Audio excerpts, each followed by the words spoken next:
이 시간 우리 하나님 말씀 같이 봉독하는 시간 갖겠습니다.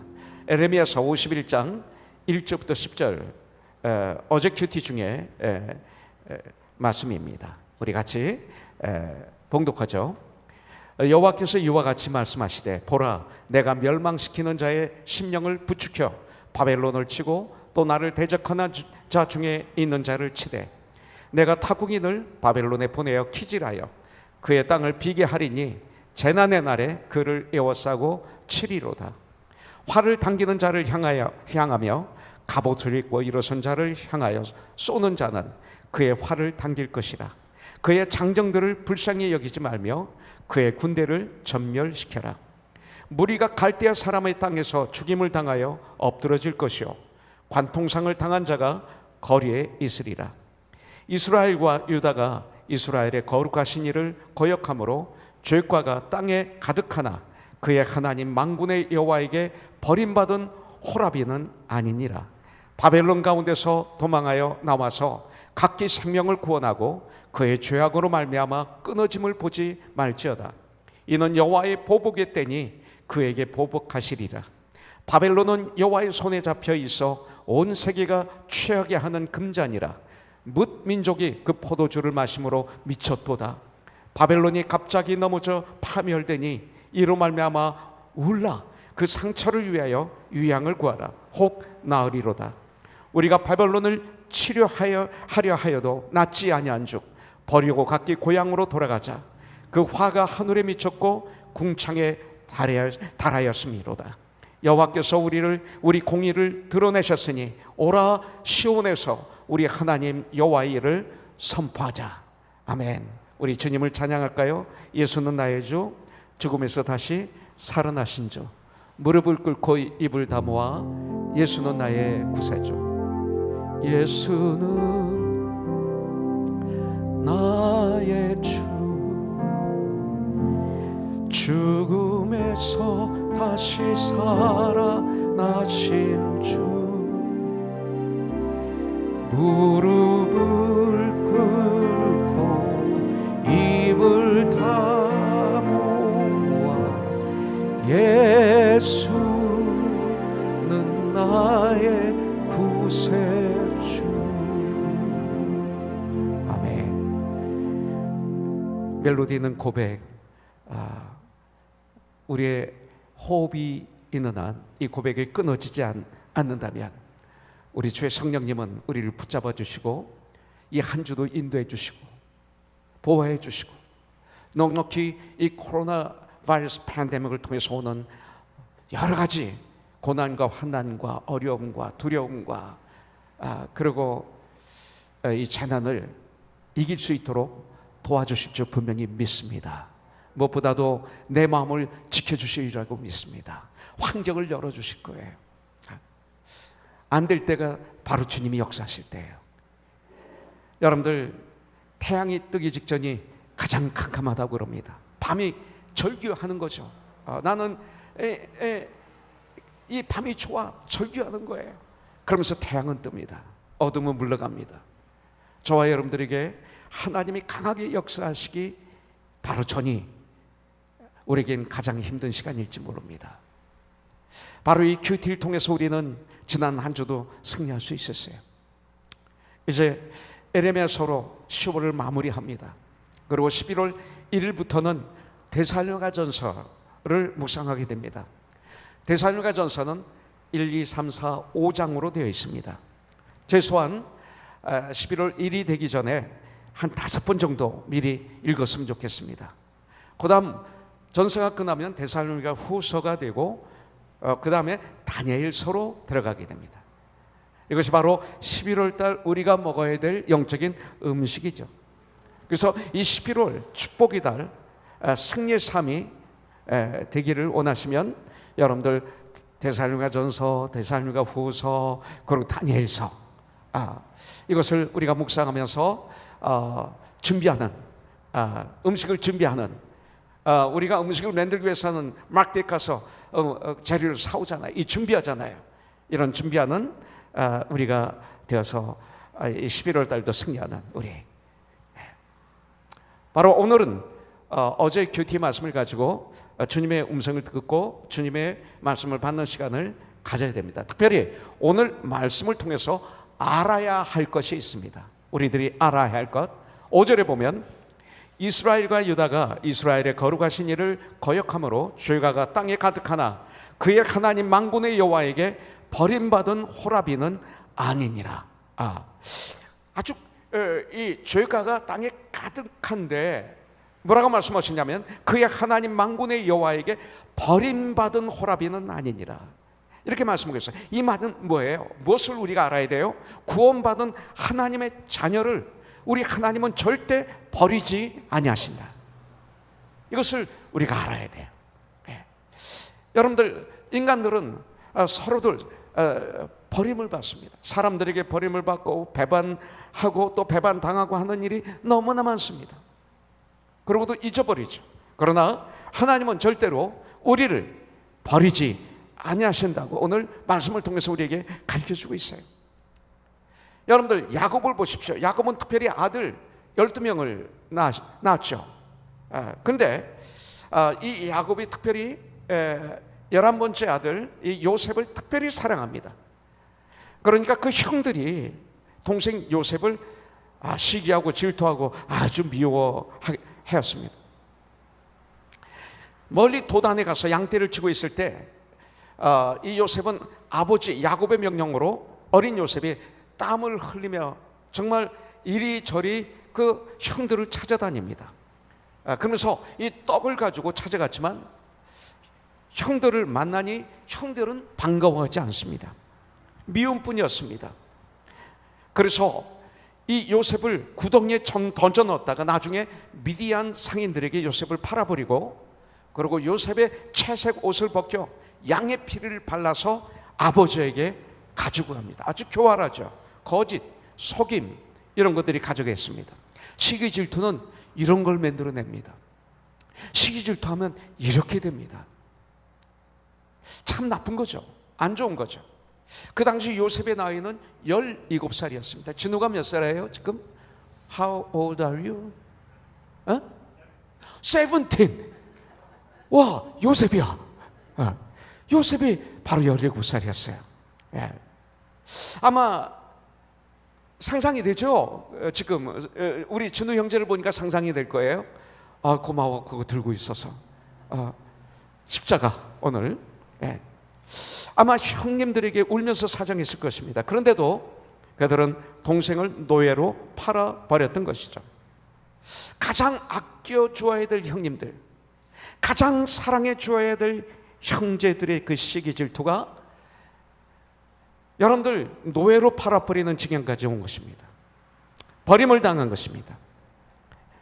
여러분들, 오늘 이 말씀을 통해서 한번 생각해 보십시오. 내가 이 세상을 살아가는데 가장 가까운 사람으로부터 이런 일을 당해본 적이 있는가? 또 혹시 나는 이런 일을 벌어지는 아닌가? 내가 정말로 아끼고 사랑해줘야 될 남편에게 버림받은 여인이 있을 수도 있습니다. 정말 나이가 그러니까 노년이 되기까지 아들, 딸들을 위해서 온갖 희생을 다했는데 아들, 딸들, 며느리들에게 버림받은 부모들도 이 세상에 너무나 많이 있습니다. 아니, 사랑받아야 될 부모님으로부터 억울하게 버림을 받는 이런 자식도 가끔 신문에 나는 것을 볼 수가 있습니다. 교회에서도 마찬가지입니다. 성도가 서로들 사랑해야 되는데 사랑하지 않고 서로들 시기하고 질투하고 미워하는 이런 경우도 이 시대에 너무나 많습니다. 지난주 우리 마이클 형제님 간증했습니다. 정말 믿지 않을 때 미국에 들어와서 예수 믿는 자기 변호사로부터 사기를 당해서 엄청난 재물의 손해를 보았었다고 간증을 했어요. 그러던 형제가 지난주에 이렇게 교회에서 간증하는 것은 기적과 표적이죠. 바로 요셉은 형으로부터 이렇게 버림을 받았습니다. 배신을 당했습니다. 그런데 하나님은 요셉과 함께했던 거예요.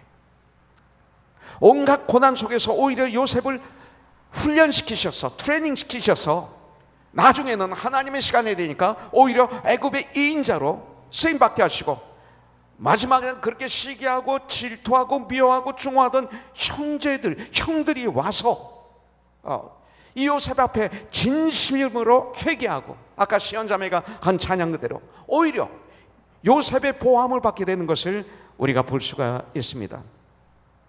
제가 이 말씀을 드리는 이유는 뭐냐면, 우리가 설사 그 누구에게 버림을 받았다고 너무 낙심할 필요 없다 이거예요.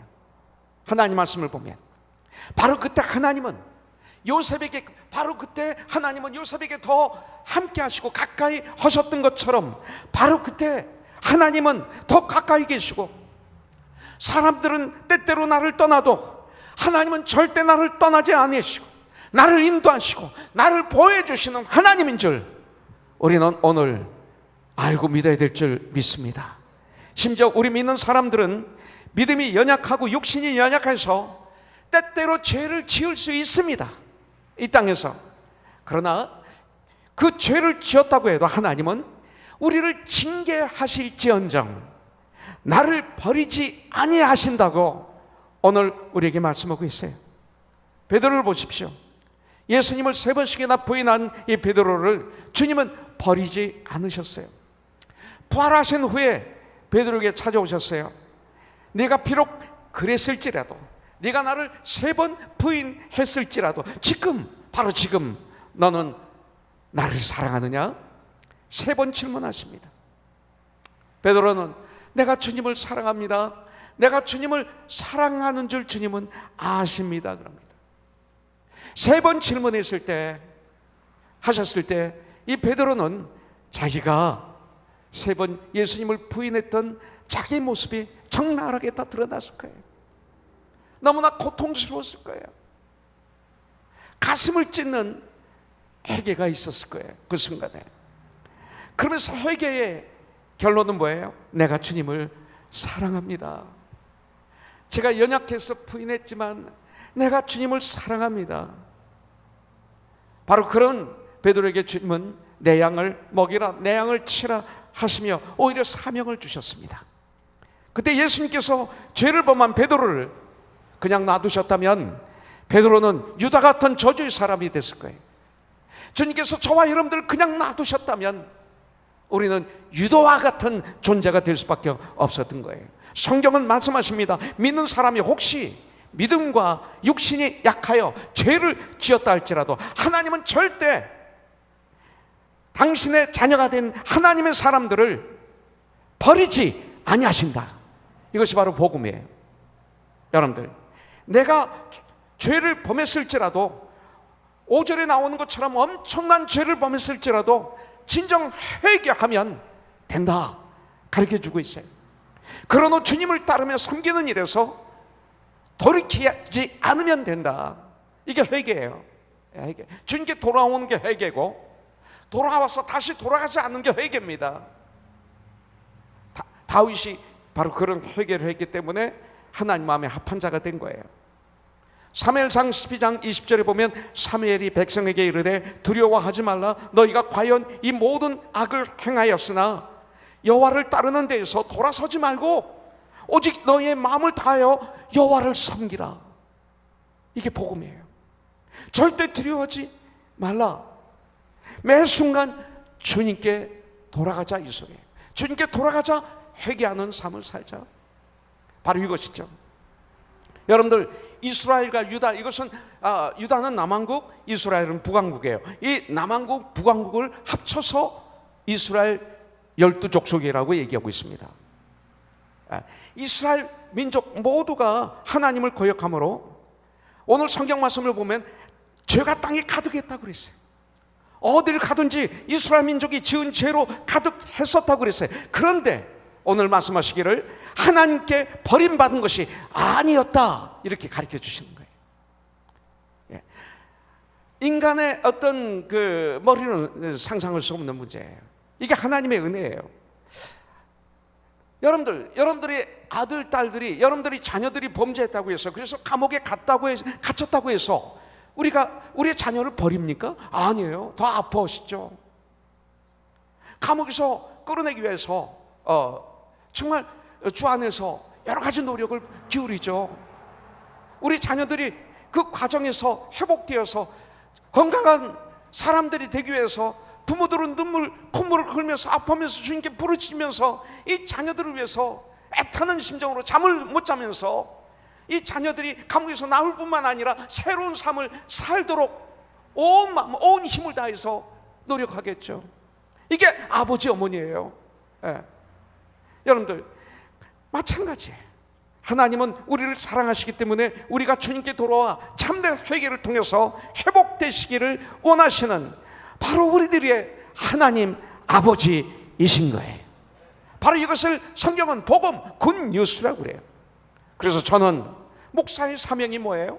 좋은 사람만 좋아하고 싫어하는 사람은 싫어하고, 그리고 정말 우리 교회 나간 사람은 완전히 디나이 시키고, 우리 교회 계신 분은 뭐 이거 아니에요. 주 안에서 동역 때문에 더 가까운 사람이 있고 많이 만나지 못하는 사람이 있을 수 있어요. 그러나 가만히 부모님들을 보면 못난 자녀를 부모는 더 귀하게 여기시더라고요. 그 자녀가 정말 어처구니없는 일을 저지르는 그 자녀에게 관심을 더 가지고 있으면서 아파하더라고요. 오히려 착한 자녀는 안심하고 있더라고요. 네. 그래서 누가복음 15장에 보면 그 아버지가 꼭 장자는 그냥 버린 사람처럼 이렇게 보이셨는데 아니, 안심하는 거죠. 탕자가 돌아가기 위해서 얼마나 고통스럽게 잠을 자지도 않고 먹지도 않고 멀리 바라보는 아버지의 심정, 이게 하나님이죠. 이게 목사의 심정이 되죠. 너는 예수의 마음을 품으라 그랬기 때문에 저는 이 전쟁을 해야죠. 그래서 성도를 위해서, 심지어는 저희 교회를 떠난 분들을 위해서도 나는 기도해야 되는 거예요. 그들이 주님 앞에 돌아올 수 있도록, 항상 돌아오도록, 그들이 변화될 때까지, 곡식이 익을 때까지 인내하면서, 이것을 곡식이 익기 전에 포기하면 나는 목사의 자격이 없다. 어젯밤에 이런 생각을 하고 결단을 했어요. 바울은 로마서 8장 38절부터 39절에 보니까 내가 확신하노니 사망이나 생명이나 천사들이나 권세자들이나 현재일이나 장래일이나 능력이나 높음이나 깊음이나 다른 어떤 피조물이라도 우리를 우리 주 그리스도 예수 안에 있는 하나님의 사랑에서 끊을 수 없으리라. 이거예요. 이게 복음이에요. 우리들을 절대로 버리시지 아니하시는 나의 하나님 아버지를 믿고 용기와 소망을 가지고 우리들 주님이 허락하시는 삶을 힘차게 멋있게 살아야 돼요. 이 한 주간도 코로나에 지지 마세요. 코로나의 노예가 되지 마세요.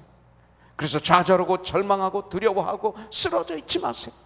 어떤 환경 속에서도 우리는 기뻐해야 되고 감사해야 되고 누려야 돼요. 여러분들,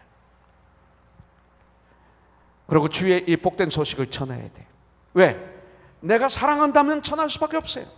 내가 정말 사랑하면 이 아름다운 복된 소식을 전하지 않을 수 없어요. 이 복된 소식을 전한다면 난 그분을 사랑한다는 증거예요. 안 전한다면 나는 그분을 사랑하지 않고 있다는 증거예요. 자, 두 번째, 6절부터 9절에 보니까 바벨론 가운데서 도망하여 나와서 각기 생명을 구원하고 그의 죄악으로 말미암아 끊어짐을 보지 말지어다. 이는 여호와의 보복이 되니 그에게 보복하시리라. 바벨론은 여호와의 손에 잡혀 있어 온 세계가 취하게 하는 금잔이라. 금잔, 뭇 민족이 또 그 포도주를 마심으로 미쳤도다. 바벨론이 갑자기 넘어져 파멸되니 이로 말미암아 울라. 그 상처를 위하여 유향을 구하라. 혹 나으리라. 우리가 바벨론을 치료하려 하여도 낫지 아니한즉 버리고 각기 고향으로 돌아가자. 각기 고향으로 돌아가자. 돌아가는데 어떻게? 버리고 돌아가자. 그 화가 하늘에 미쳤고 궁창에 달하였음이로다. 아, 기가 막혀요. 계속해서 바벨론의 심판, 바벨론의 멸망에 대해서 하나님은 에레미야 선지자를 통해서 우리에게 말씀하고 있어요. 하나님은 말씀하십니다. 바벨론 가운데서 도망하여 나오라. 버리고 각기 고향으로 돌아가자. 우리의 고향은 에덴 동산이에요. 우리의 집은 천국이에요. 우리의 집은 예수 품이에요. 돌아가자 그래요. 5절에 보면 이스라엘과 유다가 이스라엘의 거룩하신 이를 거역함으로 죄가가 땅에 가득하나 얼마나 죄가 만연했으면 이렇게 표현하고 있어요. 어딜 가든지 이스라엘의 죄로 가득했어요. 그의 하나님 만군의 여호와께 버림받은 호라비는 아니니라. 와, 하나님의 백성들의 죄가 많아도 하나님은 버리시지 아니하신다. 그러나 말씀하십니다. 6절에서 바벨론 가운데에서 도망하여 나와서 각기 생명을 구원하고 그의 죄악으로 말미암아 끊어짐을 보지 말지어다. 끊어질 수 있다는 거예요. 끊어지는 요소가 있다는 거예요. 이는 여호와의 보복이 되니 그에게 보복하시리라. 돌아오지 않으면 끊어져요. 돌아오지 않으면 예수 믿는 사람이 아니에요. 사실은 교회는 다녀도 돌아오지 않으면, 그 가운데서 도망치지 않으면 아직 예수를 믿는 분이 아니라는 거예요. 우리는 착각하죠. 교회 나오면 예수 믿는 사람으로. 그건 아닙니다. 예수 믿을 수 있는 기회가 더 많죠. 다는 아닙니다. 자, 여기서 바벨론을 심판할 때가 되었으니 바벨론 가운데서 도망하여 나와 생명을 구원하라고 우리에게 알려주시는 거예요. 이 말씀은 과연 2500년 전 이스라엘 백성들에게 주신 하나님의 말씀이지만 동시에 오늘날 우리에게 주시는 하나님의 축복의 말씀으로 우리가 받아들여야 돼요. 바벨론의 가운데서 도망하여 나오라는 말의 뜻이 뭐예요? 이걸 알아야 돼요. 그렇다면 바벨론이 무엇을 상징하는가, 이것을 알아야죠. 이걸 생각해야 돼. 자, 바벨론에서 그 가운데서 도망하여 나오라. 그렇다면 바벨론이 뭐야? 이거예요. 바벨론은 무엇을 상징하고 있냐면 한 4가지 상징이 되는데, 교만, 반역, 혼돈, 이 세상, 이게 바벨론이에요. 여기 가운데서, 그 가운데 푹 젖어 있지 말고 그 가운데서 도망쳐 나와라 이거예요. 교만에서, 반역에서, 혼돈에서, 이 썩어질 세상에서 이렇게 말씀하고 있는 거예요. 그래서 이 말은 몇 가지로 볼 수가 있는데, 첫째, 교만을 버리고 겸손하라 이 소리예요. 지난주에도 말씀을 우리 받았죠. 이것이 참된 회개예요. 교만을 버리는 것이 회개예요. 교만을 버리면 겸손으로 나의 잔은 꽉 차요. 그래서 에레미야서 50장을 보면 바벨론의 심판을 말씀하시면서 곳곳에서 이 바벨론의 교만한 모습을 보여주고 있어요. 24절 보세요. 50장 24절. 내가 나 여호와와 싸웠으므로, 하나님과 싸웠어요. 다투었으므로 발각되어 잡혔도다. 29절. 그가 이스라엘의 거룩한 자 여호와를 향하여 교만하였습니다. 31절. 교만한 자여 보라, 내가 너를 대적하나니. 교만은 하나님이 대적하시는구나. 32절. 교만한 자가 걸려 넘어지겠고 그를 일으킬 자가 없을 것이며. 교만하면 걸려 넘어지는구나. 자기 꾀에 자기가 넘어가는구나.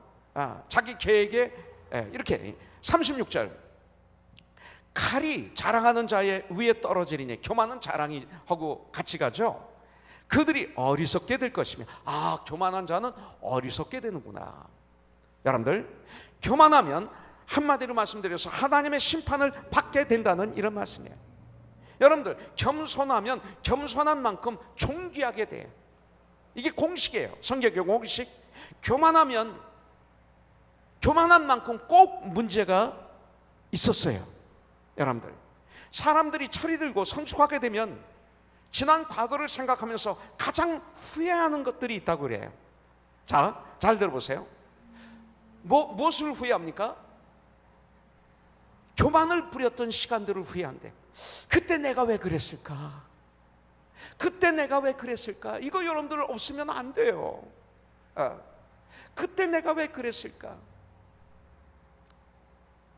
전 시간이 가면 갈수록 그때 내가 왜 그런 말을 했지? 왜 그런 결정을 했지? 왜 그런 삶을 살았지가 너무나 많아요.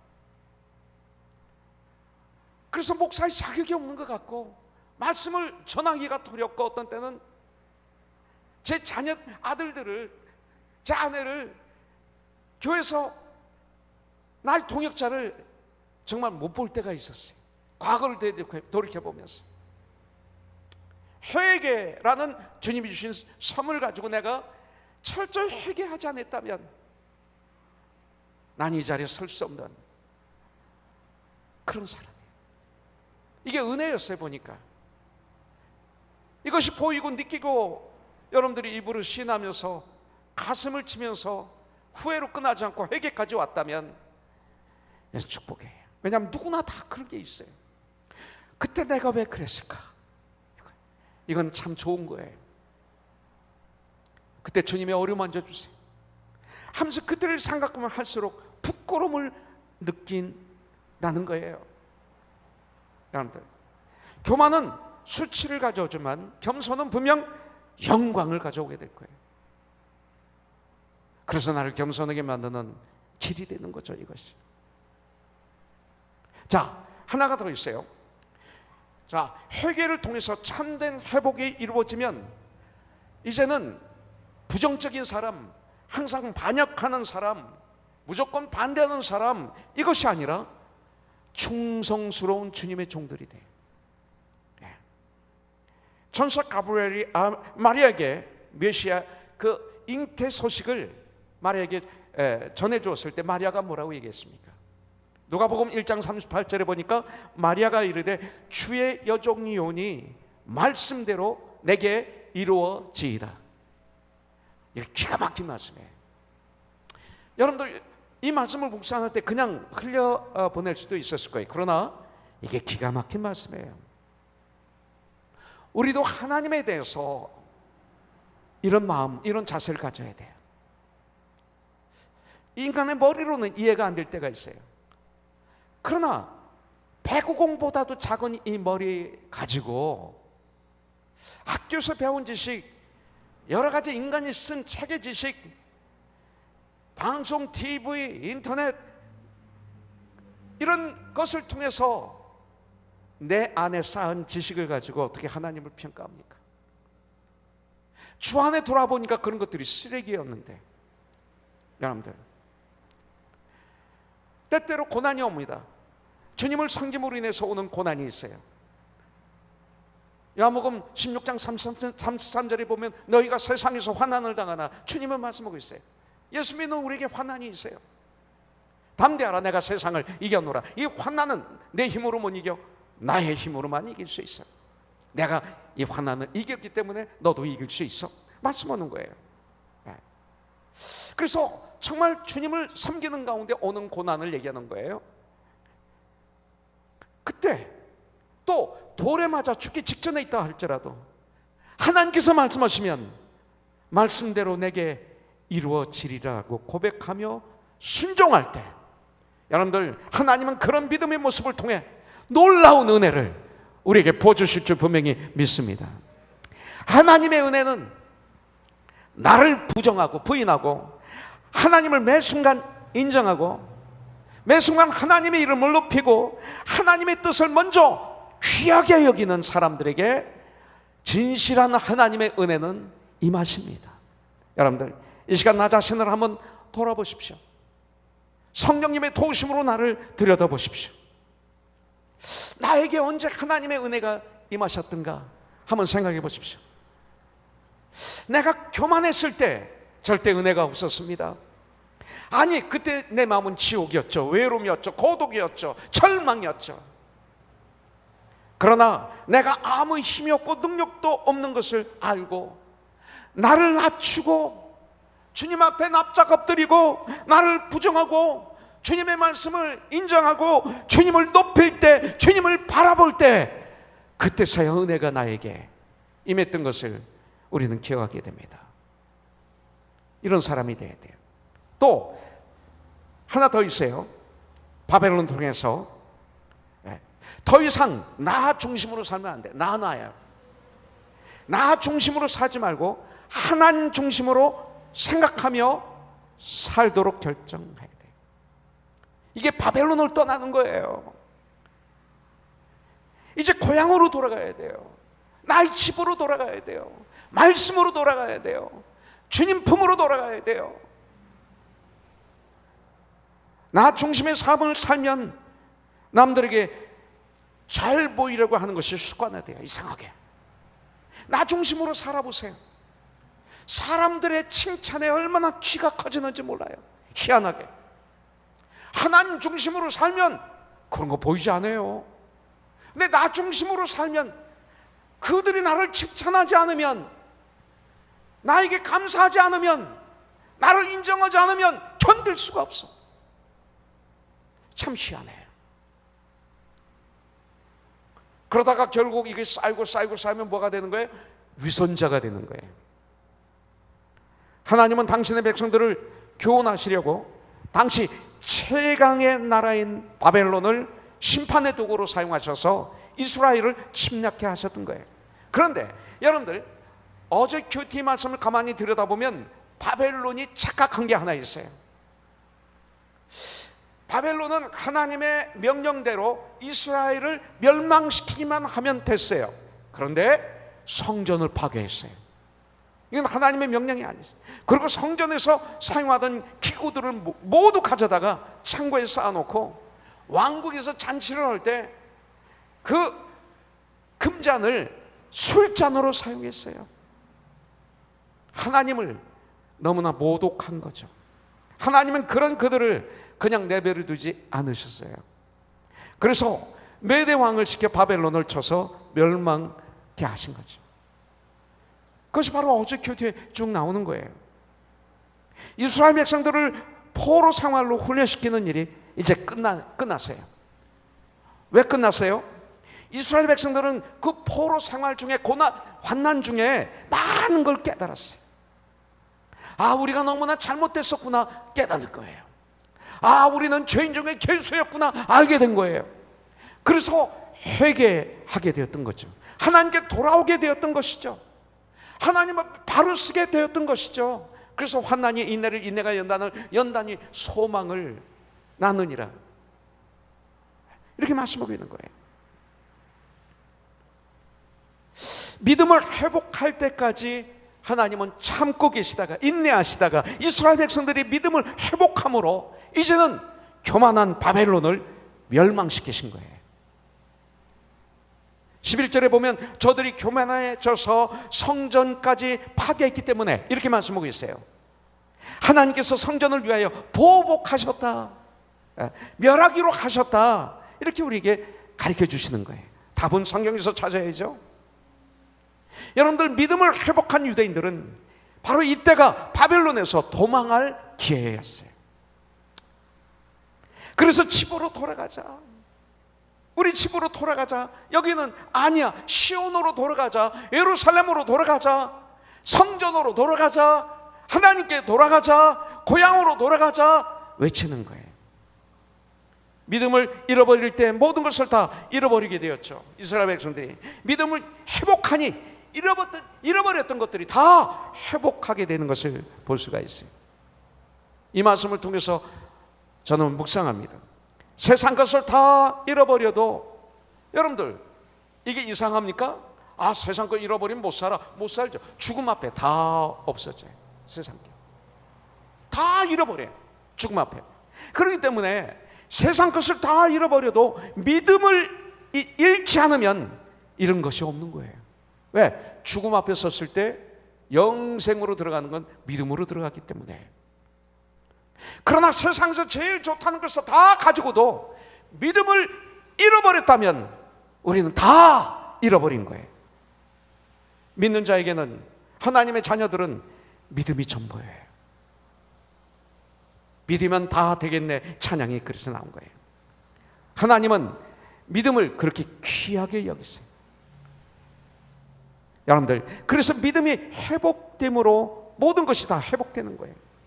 하나님에 대한 믿음이 회복되면 모든 것이 다 회복돼요. 완전히 믿음과 함께 회복시켜 주시는 나의 하나님.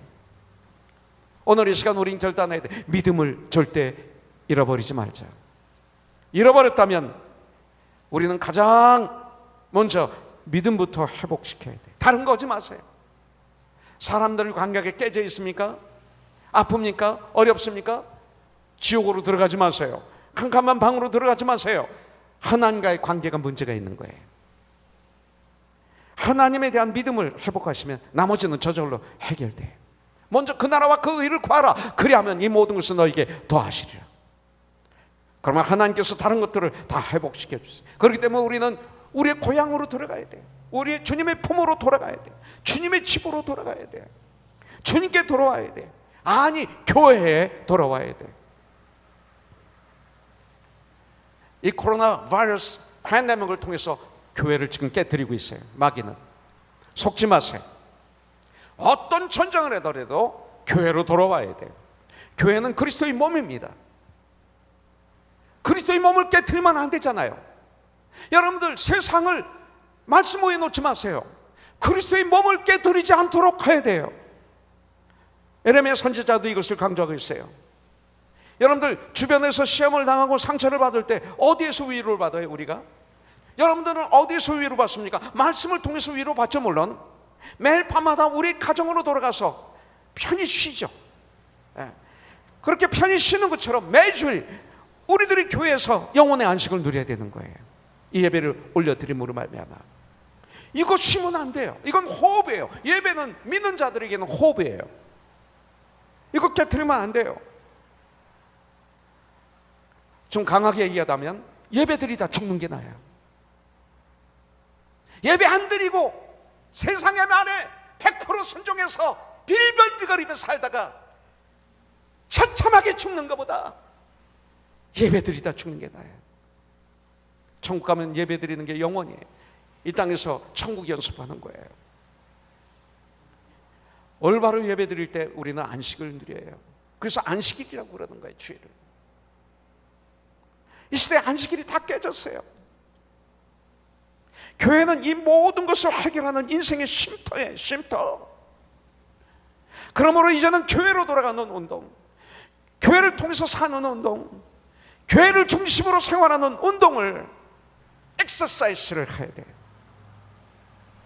이 코로나로 말미암아 많은 교회 나가는 분들이 두려워 떨고 있어요. 그러나 어떤 것도 교회를 부정하게 만들면 안 돼요. 마스크를 쓰고 열심히 소독하면서 거리를 좀 두면서 예배드리고 교제해야 돼. 교제 깨지면 끝난 거예요. 여러분들 가족이 코로나로 그래서 아들, 딸, 내 아내, 남편 다 떨어져 있습니까? 아니잖아요. 교회는 그리스도의 몸이에요. 가족이에요. 이게 성경에서 말하는 교회예요. 이게 아니라면 교회가 아닐 수 있어요. 이 시대에 수많은 교회가 아닐 수 있는 거예요. 교회처럼 분장하고 있는 거예요. 여기 우리가 속으면 안 되는 거예요. 세계무역센터 협회 총재였던 이돈 장로, 우리 이정영 집사 학교 클래스메이트라고 그랬죠. 친구예요. 지난번에 예화를 드렸어요. 이분의 특징, 가장 큰 특징, 세계 어디를 가든 자기 홈처치인 워싱턴 DC에 와서 꼭 예배를 드리고 한 주일을 시작하고 한 주일을 마무리하는 것이 이분이 주님 품에 안길 때까지 지켰던 이분의 룰이었어요. 이런 삶을 살았어요. 여러분들, 그런데 이 시대 온라인 예배로 다 끝나고 주일 하루 종일 자기의 무엇을 먹을까, 무엇을 마실까, 무엇을 입을까로 하루 종일 엔조이하면서 살고 있어요. 이제 안식일이 무너지고 있어요. 이 얼마나 큰 축복의 날인데 일주일 동안 열심히 일하고 이 하루쯤을 깊이 묵상하며 성대 아름다운 교제를 나누는 이 2000년 동안 이어졌던 이 아름다운 주님의 가장 귀한 일이 이제 무너지고 있어요. 믿음의 선배들 중에 주일 성수에 대한 간증들이 얼마나 많이 있는지 몰라요. 점점 이 간증이 사라지고 있죠. 이것이 너무 중요하기 때문에 마귀의 어택을 받으면 이게 사라지는 거예요. 우리는 하나님의 백성들입니다. 우리는 하나님의 자녀들입니다. 정말 하나님의 자녀라면 하나님의 나라와 그의 의를 구하는 일에 우선순위를 두어야 되겠죠. 우리들 중에 사람을 만나기 위해 교회를 빠지고 주일을 범하고 있지는 않습니까? 혹시 코로나로 인해 9시 예배를 드리고 하루 종일 육신의 즐거움에 주일까지도 다 사용하고 있지는 않습니까? 정말 우리가 안식일을 지킵니까? 만일 우리가 주일날 이것을 지키지 않는다면 그 부분은 예수님보다 더 높은 거예요. 가장 거룩하시고 우리를 가장 사랑하시고 우리의 생사박복을 주관하시는 하나님을 멀리하고 법받기를 원한다면 절대 안 됩니다. 목사의 전화를 받고 그 누구의 전화를 받고 미안해서 나오고 누구의 권유로 억지로 나온다면 그것은 감격적인 예배를 드릴 수가 없습니다. 제가 오늘 좀 강한가요? 근데 이건 당연한 말 아닙니까? 다 잘 나오시는 분인데 미안하죠? 네. 근데 우리는 이걸 통해서 더 결단해야 됩니다. 여러분들 시편 122편 1절에 보면 사람이 내게 말하기를 여호와의 집에 올라가자 할 때에 내가 기뻐하였도다. 이게 다윗이었어요. 여러분들 교회 오실 때 내가 기뻐하였도다. 우리가 언제 기뻐했어요? 어떤 일로 나는 기뻐했어요? 웃었는가? 내가 무엇을 할 때 가장 기뻤는가? 이스라엘의 다윗 왕은 하나님의 집에 가자고 할 때 가장 기뻤다고 고백하고 있어요. 가장 좋았다고 고백하고 있어요. 이것이 다윗이 하나님의 사랑을 받고 복을 누린 비결이었어요. 우리 이제 주님의 집으로 돌아가야 돼. 주님의 집으로. 우리가 진정 교회를 사랑하는가 하면 이 시간 나를 들여다봐야 돼. 교회에 나올 때 기쁨과 주님이 주실 은혜에 대한 감격과 기대와 사모함이 있는가? 여러분들에게는 있는 거 알고 있어요. 내가 예배를 드릴 때마다 하나님을 만나고 우리 주 예수 그리스도의 은혜가 더해지고 성령의 교통케 하심을 나는 믿고 있는가? 이걸 믿으시길 주님의 이름으로 축복합니다. 하나님은 우리들이 그리스도의 교회를 사랑하시기를 원합니다. 하나님의 일을 하기 위해서는 그리스도의 교회를 통해서 역사하는 거예요. 그리스도의 교회는 바로 우리를 통해서 역사하는 거예요. 바로 주님의 일을 감당하기 위해서 우리는 성령 충만함을 받아야죠. 성령은 우리에게 권능을 부어주시죠. 사도행전 1장 8절에 있는 말씀대로 이 권능으로 우리는 세상을 이기고 나를 이기고 그리고 하나님이 기뻐하시는 일을 하도록 역사하시는 거예요. 교회 봉사는 누가 하십니까? 성령 충만한 받은 사람들이 일을 해요. 여러분들 학생은 학교를 중심으로 생활해야 건전한 삶을 살 수 있어요. 학생이 학교를 중심으로 살지 않으면 안 되죠. 가족은 가정을 중심으로 해야 그 가정은 행복하고 질서가 있어요.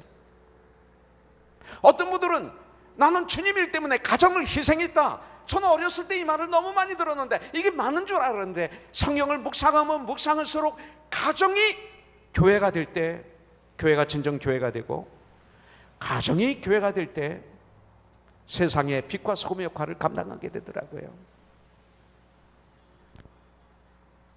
여러분들 우리들은 그 가정을 중심으로 해야 그 다음에 하나님의 사랑이 나를 통해서 흐르게 되어 있어요. 그와 마찬가지로 성도들은 교회를 중심으로 말씀을 전파하고 교회를 통해서 우리의 몸과 마음을 바치고 교회에서 재능껏 봉사하고 교회를 통해서 헌금하고 교회를 통해서 사랑을 전하고 구제하고 변화시키는 거예요. 교회는 바로 우리이기 때문에 교회는 그렇게 하는 것을 보시는 우리 주님은 너무 기뻐하시는 거예요. 교회 안에는 참 많은 봉사의 자리들이 많아요. 각각 몸에 지체를 주셔서 이 모든 지체가 같은 직분을 가진 것이 아닙니다. 이와 같이 우리 많은 사람이 서로 지체가 되어 몸을 이루었다고 성경은 말하고 있어요. 아주 많은 것. 하나님의 복은 아주 작은 것에서부터 출발해요. 큰 거에서 절대 복은 출발하지 않아요. 그래서 마태복음 25장 21절에 보면 네가 적은 일에 충성했구나. 착하고 충성된 종아. 그렇기 때문에 주님의 일은 아무나 할 수 없어요. 교회 와서 내 눈에 보이는 큰 일을 하려고 하는 분들은 사실 주님의 종이 아니에요. 눈에 보이지 않는 그 작은 일들, 주님의 일이에요. 교회는 영적인 주유소예요. 주유소, 가스 스테이션. 교회에서 은혜를 받으면 누구든지 원하는 대로 마음껏 성령의 기름을 공급받을 수가 있어요. 그래서 힘있게 한 주일 동안 주님의 일을 감당하는 거예요. 그러면 성령의 열매가 주렁주렁 나에게 열립니다. 그러기 위해서는 우리는 주님께 돌아가야 됩니다. 자, 마지막 세 번째 10절입니다. 여호와께서 우리 공의를 드러내셨으니 오라 시온에서 우리 하나님 여호와의 일을 선포하자. 자, 두 가지가 나오죠. 우리의 공의를 드러내셨다. 그러니까 오라 와서 뭐 해요? 우리 하나님 여호와의 일을 선포하자 말씀하겠어요. 공의를 드러내셨어요. 내가 아무리 내 죄를 감추어도 숨겨도 하나님께서는 드러내게 하십니다. 그렇기 때문에 죄는 빨리 해결해야 돼.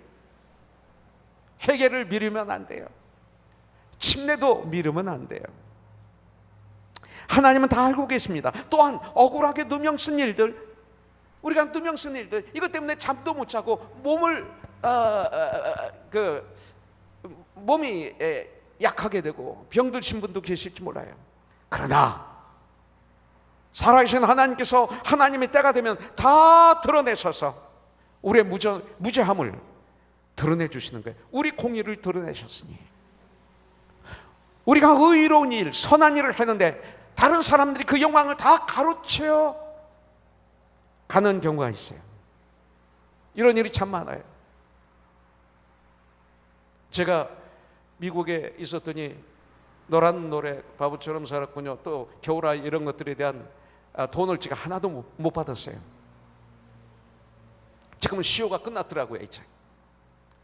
이걸 받았으면 굉장히 많은 돈을 제가 받아야 돼요. 제 아내와 저는 이거 아주 고민했어요. 이걸 받으면 그때부터 저는 거기에 노예가 돼. 주님의 일에 올인할 수가 없었어요. 전 이걸 가지고 기도하는 가운데 이걸 포기했죠. 다른 사람들이 잘 썼어요. 근데 난 믿습니다. 그들보다 난 더 행복하고 부유한 사람이에요. 그때 그 결정이 얼마나 감사한지 몰라요. 그래서 제가 여기 있는 거예요. 남들이 모르는 부유함, 돈 주고 살 수 없는 그 부유함.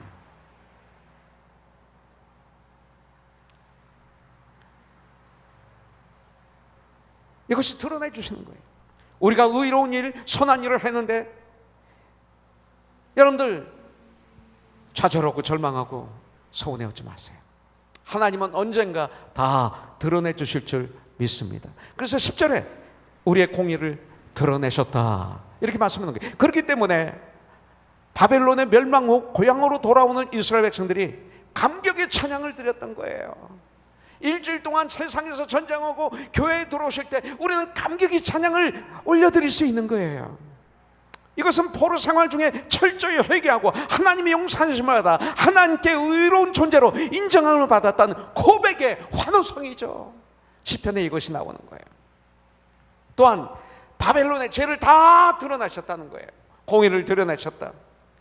하나님은 드러내시는 하나님이시다. 우리의 공의를 드러내실 뿐만 아니라 바벨론의 죄도 다 드러나셨어요. 죄는 다 드러나게 돼 있어요. 아무리 숨겨도 다 드러나게 돼 있어요. 억울하게 누명을 썼다고 해서 울고 있을 필요가 없어요. 하나님은 하나님의 시간에 그것을 벗겨주시기 때문에. 그렇기 때문에 우리는 낙심하지 말고 성경에 있는 그대로 힘차게 하나님의 뜻을 따라 살아나가면 하나님이 우리들에게 모든 것을 드러내시고 하나님은 하나님의 시간에 꼭 갚아주시는 하나님이신 것을 저는 알고 믿고 체험했습니다. 하나님은 드러내시는 하나님이에요. 결론적으로 성도는 하나님이 하시는 일을 열심히 선포해야 돼요. 선포하자. 하나님은 당신의 백성을 절대 버리지 아니하십니다. 선포하자. 징계는 하실지라도 버리지 아니하신다 선포해야 돼. 당신의 백성이 잃었던 것을 회개하고 돌아오면 회복시켜 주신다 선포해야 돼요. 문제는 하나님 앞에 바로 서야 하는 거죠. 회개를 통해서. 그리고 먼저 믿음을 회복해야 되겠죠. 그럼 하나님이 드러내시기 시작합니다. 그리고 이 귀하신 하나님을 우리는 기쁨으로 선포해야 돼. 하나님은 에스겔 선지자에게 이렇게 명령하십니다. 에스겔서 3장 10절 11절에 보면 또 내게 이르시되 인자야 내가 내게 이를 모든 말을 너는 마음으로 받으며 귀로 듣고 사로잡힌 내 민족에게 가서 죄악에 물들어 있는, 죄악의 노예가 되어 있는, 죄악의 포로가 되어 있는 내 민족에게 가서 그들이 듣든지 아니 듣든지 그들에게 과하여 이르기를 주 여호와의 말씀이 이러하시다 하라. 선포하라. 전하는 것은 우리들의 책임입니다. 그러나 전했는데도 불구하고 믿느냐 안 믿느냐 하는 것은 하나님이 책임져 주십니다. 그렇기 때문에 이 한 주 동안 담대하게 오직 성령이 너희에게 임하시면 너희가 권능을 받고 권능을 받으면 선포하자가 저절로 돼. 예루살렘과 온 유대와 사마리아와 땅까지 이르러. 찬양팀 내 증인이 되리라. 선포하자. 우리가 선포하자. 바로 이거예요. 찬양팀이 아직 안 왔어요? 괜찮아요. 괜찮아요. 여호와께 돌아가자. 우리 같이 한번 찬양하죠. 여호와께 돌아가자.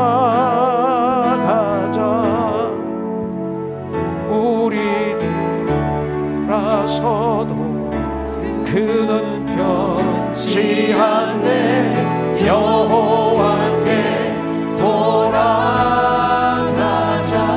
우린 넘어져도 그 사랑 영원하네. 그 사랑 영원하네. 다시 한번 여호와께 돌아가자. 여호와께 돌아가자. 우린 돌아서도 그는 변치 않네. 여호와께 돌아가자. 우린 넘어져도 그 사랑 영원하네. 우린 넘어져도 그 사랑 영원하네. 기도하겠습니다. 이제는 우리 주 예수 그리스도의 무한하신 은혜와 하나님 아버지의 극진하신 사랑과 성령님의 감동, 감화, 역사심이 이런 어려운 환경 속에서도 이렇게 신령과 진정으로 예배를 올려드리고 이 한 주를 출발하는 하나님의 사람들에게 주님 마음껏 주님께서 은혜를 베풀어 주시고 역사하시고 보호하여 주시고 인도하시고 사용하여 주셨기를 예수님의 이름으로 축복하며 기도드립니다. 아멘.